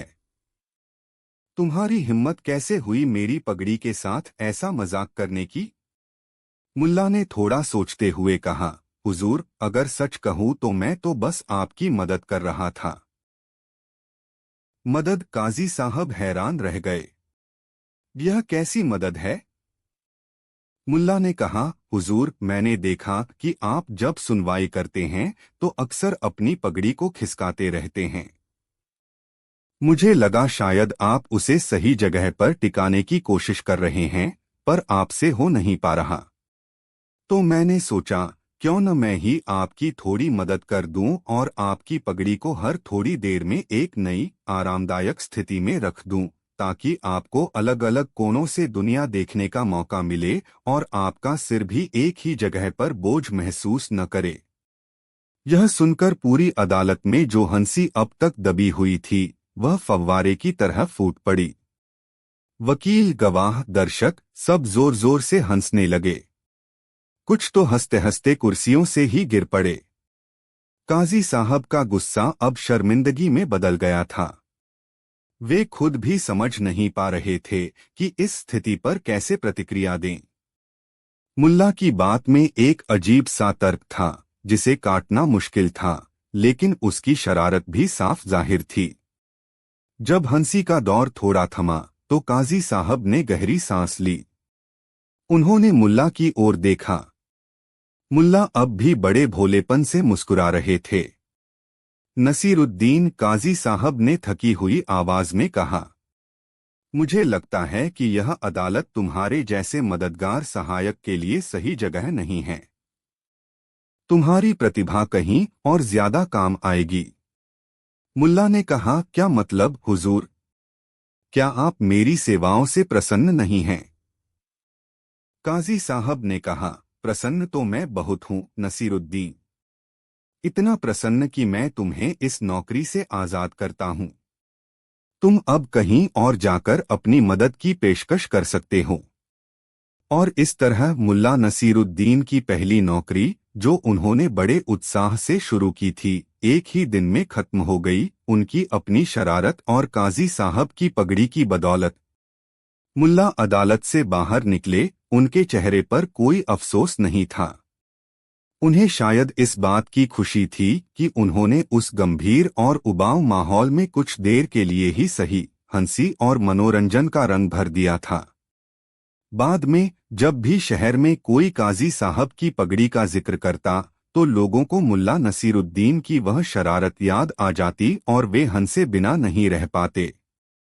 और मुल्ला, उन्होंने जीवन में और भी कई काम किए, कई नौकरियां बदलीं, लेकिन उनकी पहली नौकरी का यह किस्सा हमेशा एक यादगार और मजेदार कहानी बनकर रह गया, जो उनकी अद्वितीय सोच, शरारती स्वभाव और किसी भी स्थिति को हास्यास्पद बनाने की अद्भुत क्षमता का प्रमाण था। यह किस्सा यह भी दिखाता है कि कभी-कभी नियमों और गंभीरता के बीच थोड़ी सी चंचलता और हास्य जीवन को अधिक रोचक बना सकती है, भले ही इसके लिए पहली नौकरी ही क्यों न गंवानी पड़े। कहानी 6। बहुत समय पहले एक शांत और सुरमय गली में मुल्ला नसीरुद्दीन अपने छोटे से किंतु आरामदायक घर में अपनी पत्नी और प्यारे गधे के साथ रहते थे। मुल्ला अपनी सादगी, बुद्धिमानी और हाजिर जवाबी के लिए पूरे शहर में मशहूर थे। लोग उनकी बातों का आनंद लेते और अक्सर उनसे सलाह-मशविरा करने आते। उनकी लोकप्रियता और खुशमिजाज स्वभाव ही कभी-कभी उनके कुछ पड़ोसियों के लिए ईर्ष्या का कारण बन जाता था। मुल्ला के ठीक बगल में दो भाई रहते थे, हसन और हुसैन। दोनों स्वभाव से थोड़े संकुचित और दूसरों की तरक्की देखकर जलने वाले थे। उन्हें यह बात बिल्कुल पसंद नहीं थी कि मुल्ला, जो उनकी नज़र में एक साधारण और कभी-कभी तो मूर्खतापूर्ण हरकतें करने वाला व्यक्ति था, इतना लोकप्रिय और सम्मानित क्यों है। जब भी लोग मुल्ला की तारीफ करते या उनके घर मेहमानों का आना जाना लगा रहता, हसन और हुसैन के सीने पर सांप लौटने लगते। देखो तो हुसैन, हसन अक्सर अपने भाई से कहता, इस मुल्ला के पास ऐसा क्या है? न धन दौलत, न कोई बड़ा कारोबार, फिर भी लोग इसके आगे पीछे घूमते हैं। और हम इतनी मेहनत करते हैं, फिर भी कोई हमें पूछता तक नहीं। हुसैन भी हामी भरता, सही कहते हो भाईजान। जरूर यह कोई जादू टोना करता होगा या फिर लोगों को अपनी चिकनी चुपड़ी बातों में फंसा लेता है। हमें कुछ करना होगा ताकि इसकी यह शान शौकत खत्म हो। दोनों भाई मन ही मन मुल्ला से जलते और उन्हें नीचा दिखाने का कोई न कोई मौका ढूंढते रहते। वे अक्सर मुल्ला की छोटी छोटी बातों का बतंगड़ बनाते, उनकी खिल्ली उड़ाते और पीठ पीछे उनकी बुराई करते। लेकिन मुल्ला इन सब बातों से बेखबर अपनी ही दुनिया में मस्त रहते। एक साल मुल्ला के छोटे से बगीचे में अनार का पेड़ फलों से लद गया। अनार इतने बड़े, रसीले और सुर्ख लाल थे कि देखने वालों की आंखें खुली रह जातीं। मुल्ला और उनकी पत्नी बहुत खुश थे। उन्होंने सोचा कि कुछ फल खुद रखेंगे, कुछ दोस्तों और रिश्तेदारों में बांटेंगे। जब हसन और हुसैन ने मुल्ला के पेड़ पर इतने शानदार अनार देखे तो उनकी ईर्ष्या और भी भड़क उठी। यह कैसे हो सकता है? हसन ने दांत पीसते हुए कहा। हमारे बगीचे में भी अनार का पेड़ है, लेकिन उस पर तो गिनती के छोटे छोटे फल लगते हैं। और इस मुल्ला के पेड़ पर देखो, जैसे सारा जहान का हुस्न सिमट आया हो। हुसैन ने कहा, जरूर इसने कोई खास खाद डाली होगी या फिर रात में चुपके से हमारे पेड़ की सारी ताकत खींच ली होगी। यह मुल्ला बहुत चालाक है। अब दोनों भाइयों के दिमाग में एक ही बात घूम रही थी, कैसे मुल्ला के इन अनारों को बर्बाद किया जाए या उन्हें मुल्ला से पहले हासिल कर लिया जाए।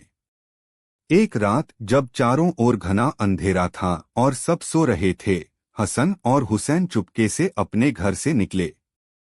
उनके हाथ में एक लंबी लाठी थी।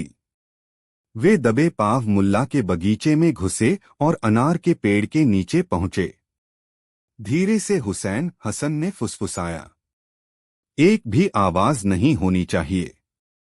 उन्होंने लाठी से अनारों को गिराना शुरू किया। कुछ अनार जमीन पर गिरकर फट गए, कुछ साबुत रहे। वे जल्दी जल्दी अनार जमा करके अपनी चादर में भरने लगे। उनका इरादा था कि सुबह होने से पहले सारे अच्छे अनार तोड़कर अपने घर ले जाएं और मुल्ला को चिढ़ाएं। तभी अचानक मुल्ला के घर की खिड़की खुली। मुल्ला नसीरुद्दीन हाथ में लालटेन लिए बाहर झांके, जैसे उन्हें कुछ आहट हुई हो। हसन और हुसैन बुरी तरह घबरा गए। वे हड़बड़ी में जितने अनार बटोर सके लेकर भागे। भागते समय कुछ अनार उनकी चादर से गिर भी गए। अगली सुबह जब मुल्ला अपने बगीचे में गए तो उन्होंने देखा कि पेड़ के नीचे कई अनार टूटे फूटे पड़े हैं और पेड़ की कुछ डालियां भी हिल रही हैं। उन्हें समझते देर न लगी कि रात में कोई उनके बगीचे में घुसा था। उनकी पत्नी बहुत दुखी हुई। देखिए जी, किसी ने हमारे इतने सुंदर अनार चुराने की कोशिश की और कितने सारे बर्बाद कर दिए। मुल्ला ने गहरी सांस ली। उन्होंने टूटे हुए अनारों को देखा, फिर अपने पड़ोसियों हसन और हुसैन के घर की ओर देखा। उनके चेहरे पर एक हल्की सी मुस्कान आई, जिसमें दुख भी था और थोड़ी शरारत भी। उस दिन मुल्ला कुछ नहीं बोले, लेकिन अगले दिन उन्होंने एक अनोखा काम किया। उन्होंने बाजार से ढेर सारी खुशबूदार अगरबत्तियां खरीदीं, चंदन, गुलाब, मोगरा, हर तरह की। फिर उन्होंने अपने घर की छत पर, ठीक उस जगह जहां से हसन और हुसैन का घर साफ दिखाई देता था, एक ऊंचा सा स्टैंड बनवाया। शाम होते ही मुल्ला उस स्टैंड पर चढ़े और एक साथ दर्जनों अगरबत्तियां जला दीं। देखते ही देखते अगरबत्तियों का सुगंधित धुआं हवा में फैलने लगा। हवा का रुख भी ऐसा था कि सारा धुआं सीधे हसन और हुसैन के घर की ओर जा रहा था। हसन और हुसैन अपने घर के आंगन में बैठे चाय पी रहे थे। जब उन्होंने देखा कि मुल्ला की छत से इतना सारा धुआं उनके घर की ओर आ रहा है तो वे पहले तो हैरान हुए, फिर चिढ़ गए। यह मुल्ला अब यह क्या नई मुसीबत खड़ी कर रहा है? हसन ने खांसते हुए कहा। इस धुएं से तो दम घुट रहा है। हुसैन ने कहा, लगता है हमारे अनार चुराने का बदला ले रहा है। पर यह कैसा बदला है? धुआं करके क्या साबित करना चाहता है? पूरे आंगन में अगरबत्तियों की तेज मीठी खुशबू और धुआं भर गया। शुरू में तो खुशबू अच्छी लगी, लेकिन जब धुआं बहुत ज्यादा हो गया तो उन्हें घुटन महसूस होने लगी। उनकी आंखों में पानी आने लगा और वे खांसने लगे। वे गुस्से में अपने घर से बाहर निकले और मुल्ला की छत की ओर देखकर चिल्लाने लगे, ऐ मुल्ला, यह क्या पागलपन है? बंद करो यह धुआं, हमारा दम घुट रहा है। मुल्ला ने छत से नीचे झांका, चेहरे पर बड़ी मासूमियत सजाए हुए। अरे हसन भाई, हुसैन भाई, आप लोग, क्या हुआ? क्या मेरी अगरबत्तियों की खुशबू पसंद नहीं आई?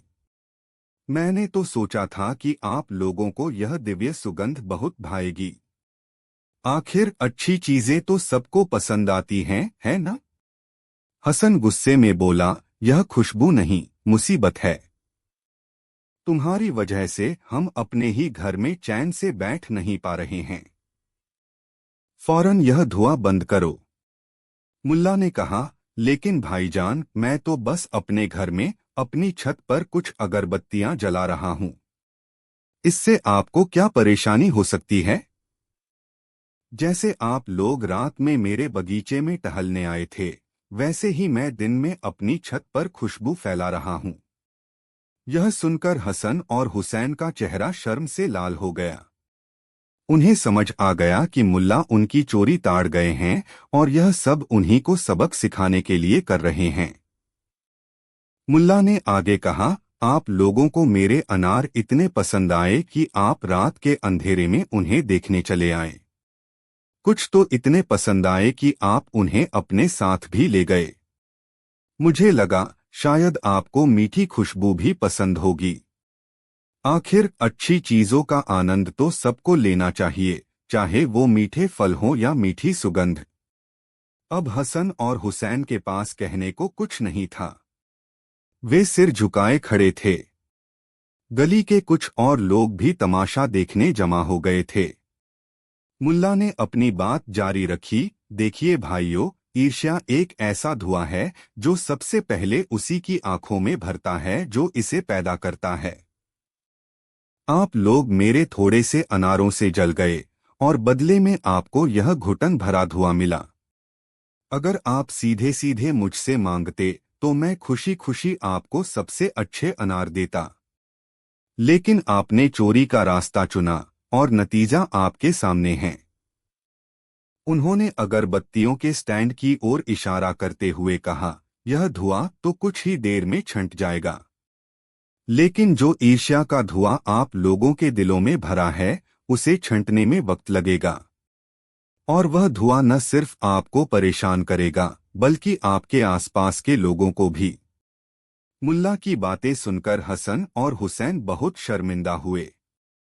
उन्हें अपनी गलती का एहसास हो गया था। उन्होंने मुल्ला से माफी मांगी। मुल्ला जी, हमें माफ कर दीजिए, हसन ने कहा।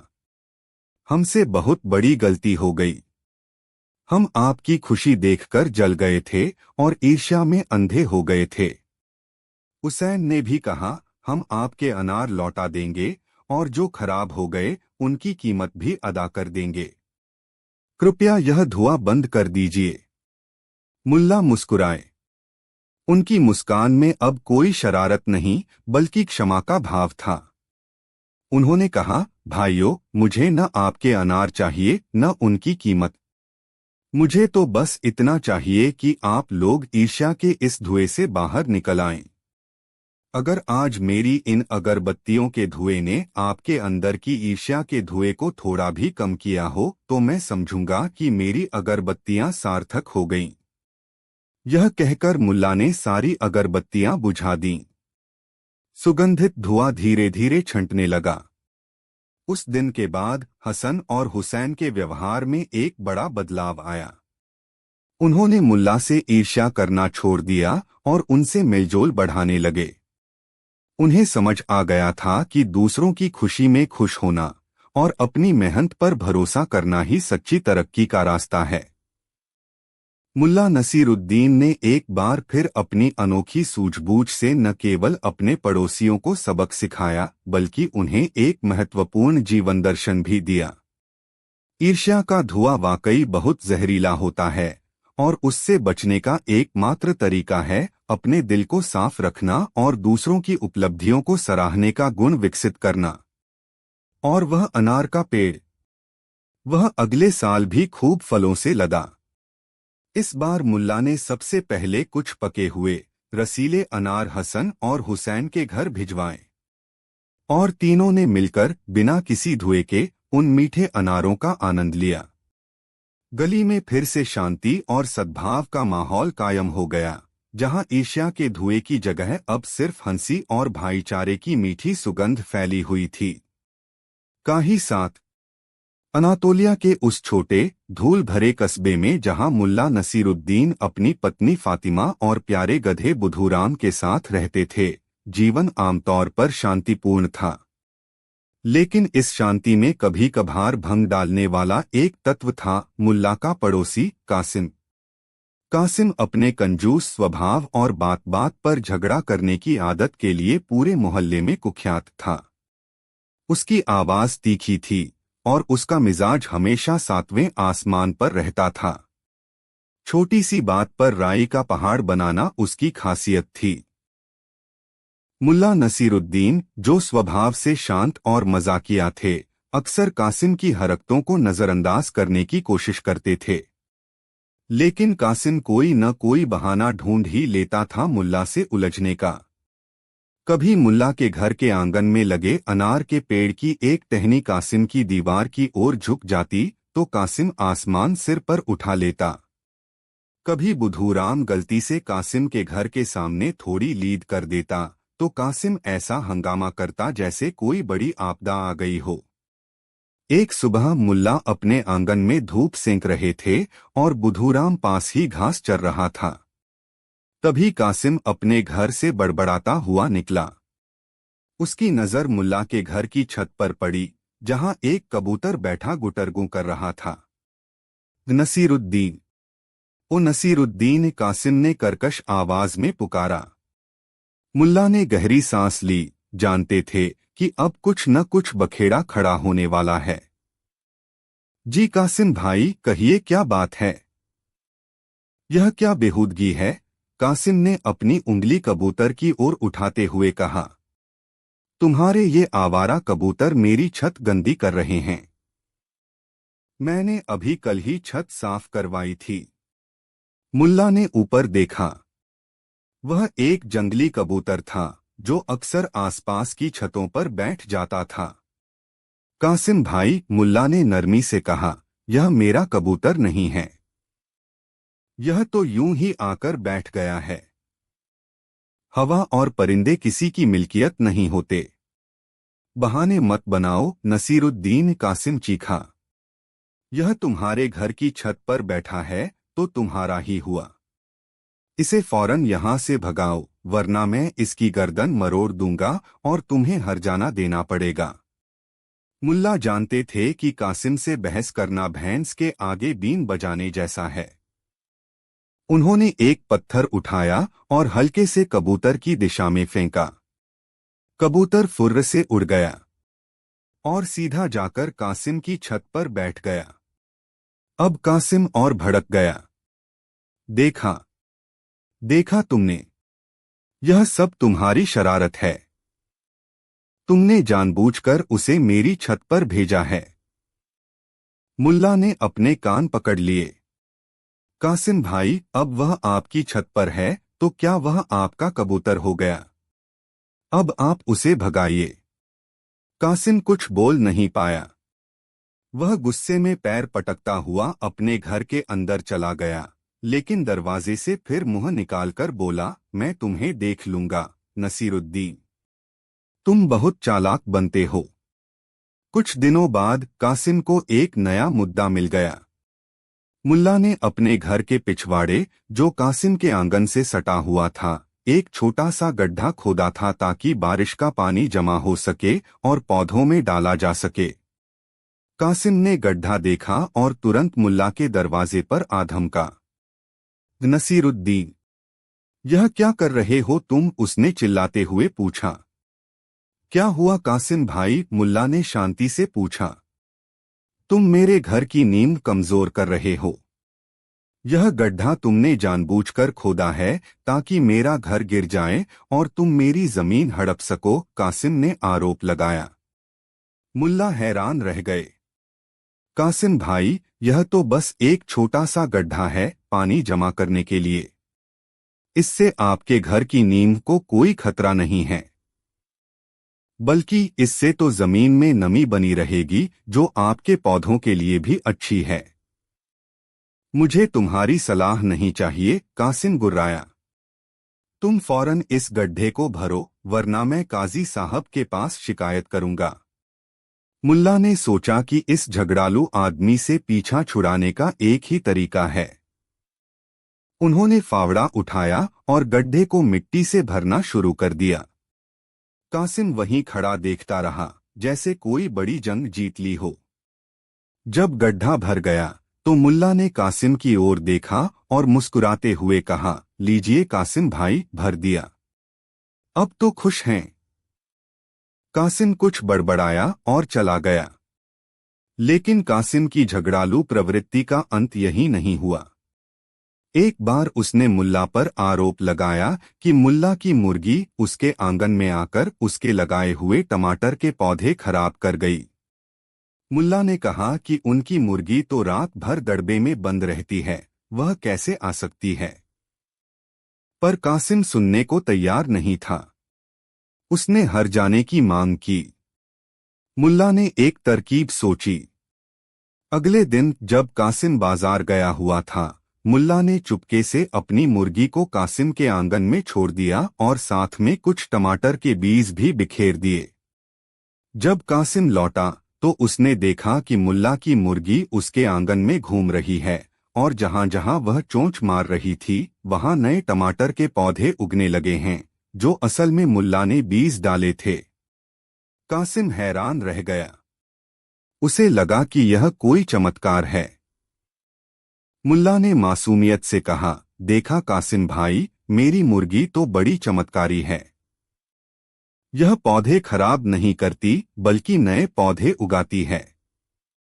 कासिम कुछ समझ नहीं पाया, पर उसने उस दिन के बाद मुर्गी की शिकायत करनी बंद कर दी। सबसे बड़ा झगड़ा तब हुआ जब कासिम ने एक नया गधा खरीदा। उसका गधा मुल्ला के बुधूराम से ज्यादा ऊंचा और तगड़ा था, लेकिन उतना समझदार नहीं था। कासिम अपने गधे को लेकर बहुत घमंड करता था और अक्सर मुल्ला को नीचा दिखाने की कोशिश करता था। एक दिन कासिम का गधा किसी तरह रस्सी तुड़ाकर भाग निकला और पूरे मोहल्ले में उत्पात मचाने लगा। वह सब्जी वालों की रेहड़ियां पलटा रहा था, बच्चों को डरा रहा था और घरों के दरवाजों पर लातें मार रहा था। कासिम उसे पकड़ने की बहुत कोशिश कर रहा था, पर गधा उसके हाथ नहीं आ रहा था। मुल्ला यह सब देख रहे थे। उन्होंने बुधूराम को आवाज दी। बुधूराम शांति से मुल्ला के पास आया। मुल्ला ने बुधूराम के कान में कुछ फुसफुसाया। बुधूराम ने सिर हिलाया, जैसे समझ गया हो। फिर मुल्ला ने बुधूराम को कासिम के गधे की ओर जाने का इशारा किया। बुधूराम धीरे धीरे कासिम के बेकाबू गधे के पास गया। उसने प्यार से कासिम के गधे की गर्दन पर अपनी गर्दन रगड़ी, कुछ धीमी आवाज में हिनहिनाया। चमत्कारिक रूप से कासिम का गधा शांत हो गया। बुधूराम उसे धीरे धीरे अपने पीछे पीछे कासिम के घर की ओर ले आया।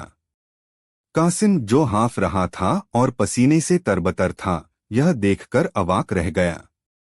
उसका घमंड चूर चूर हो गया था। उसने देखा कि मुल्ला का साधारण सा दिखने वाला गधा कितना समझदार और प्रभावशाली है। मुल्ला मुस्कुराते हुए कासिम के पास आए। कासिम भाई, जानवर भी प्यार की भाषा समझते हैं। जोर जबरदस्ती से नहीं, प्रेम से काम लेना चाहिए। कासिम का सिर शर्म से झुक गया। पहली बार उसे अपनी गलती और अपने व्यवहार पर पछतावा हो रहा था। मुल्ला, मैं माफी चाहता हूं, कासिम ने धीमी आवाज में कहा। मैंने हमेशा तुम्हारे साथ बुरा बर्ताव किया। मुल्ला ने कासिम के कंधे पर हाथ रखा। कोई बात नहीं कासिम भाई। सुबह का भूला शाम को घर लौट आए तो उसे भूला नहीं कहते। पड़ोसी तो भाई जैसे होते हैं। हमें मिलजुल कर रहना चाहिए। उस दिन के बाद कासिम के व्यवहार में आश्चर्यजनक परिवर्तन आया। वह अब पहले जैसा झगड़ालू नहीं रहा। उसने मुल्ला से बेवजह उलझना बंद कर दिया। कभी कभार पुरानी आदत के कारण वह कुछ कह भी देता तो मुल्ला अपनी हाजिर जवाबी से माहौल को हल्का कर देते। एक बार बारिश के मौसम में कासिम के घर की छत टपकने लगी। वह बहुत परेशान था क्योंकि उसके पास मरम्मत के लिए पैसे नहीं थे और कोई कारीगर भी नहीं मिल रहा था। मुल्ला को पता चला तो वे खुद कुछ औजार लेकर कासिम के घर पहुंच गए। लाइए कासिम भाई, मैं देखता हूं, मुल्ला ने कहा। कासिम हैरान रह गया। तुम तुम मेरी मदद करोगे? क्यों नहीं? पड़ोसी ही तो पड़ोसी के काम आता है, मुल्ला ने मुस्कुराते हुए कहा। मुल्ला ने कड़ी मेहनत करके कासिम की छत की मरम्मत कर दी। कासिम की आंखों में आंसू आ गए। उसने मुल्ला का हाथ पकड़ लिया। मुल्ला, तुम सचमुच फरिश्ते हो। मैंने तुम्हें कितना सताया, फिर भी तुम मेरी मदद कर रहे हो।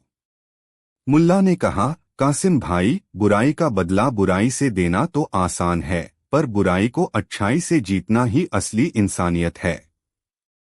धीरे धीरे मुल्ला और कासिम की दोस्ती गहरी होती गई। कासिम अब भी थोड़ा कंजूस था, पर उसका झगड़ालूपन खत्म हो गया था।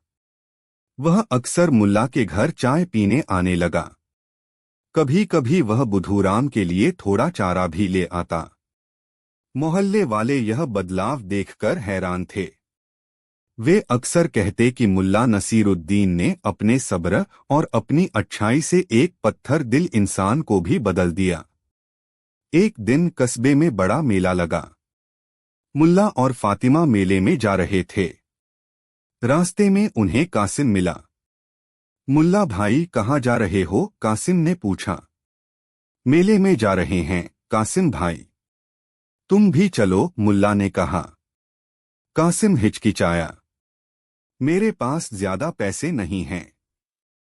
मुल्ला मुस्कुराए। अरे भाई, मेले में घूमने के लिए दिल बड़ा होना चाहिए, जेब नहीं। चलो, आज की चाय मेरी तरफ से। और तीनों हंसी खुशी मेले की ओर चल दिए। बुधूराम भी उनके पीछे पीछे चल रहा था। शायद वह भी अपने मालिक और उसके बदले हुए पड़ोसी की दोस्ती पर खुश हो रहा था। उस दिन के बाद कासिम कंजूस को लोग कासिम शरीफ कहने लगे, और यह सब मुल्ला नसीरुद्दीन की अच्छाई, सहनशीलता और उनके अनोखे अंदाज की वजह से ही मुमकिन हो पाया था। कहानी यह सिखाती है कि घृणा को प्रेम से और क्रोध को शांति से जीता जा सकता है, बस थोड़ा सा धैर्य और मुल्ला जैसी समझदारी चाहिए होती है। और हाँ, कभी कभी एक समझदार गधा भी स्थिति को संभालने में बड़ी भूमिका निभा सकता है।